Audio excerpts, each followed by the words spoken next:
Udah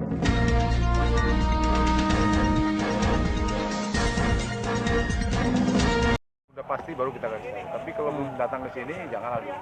Nanti tidak bagus buat apa namanya, buat dia juga, buat tim. Naturalisasi gimana Pak? Ini kan sering dipertanyakan. Saya sering jawab itu kan sudah saya bicarakan sama manajemen. Jadi mungkin naturalisasi lebih banyak ke manajemen aja. Karena masalah ini kan masalah nilai. Nilai kontrak, deal hasilnya manajemen memutuskan. Saya cuma merekomendasikan apa pemain. Kalau pemain seleksi yang udah lolos berapa orang Pak? Yang sudah diseleksi Pak? Seleksi ini dalam minggu ini kita tentukan entah berapa, entah 2, 3 atau 4 minggu ini kita. Dari berapa orang Pak yang diseleksi Pak? Kan mereka kan dari 15 ini. Jadi mungkin ada 2, 3 mungkin kita tahan. Ya.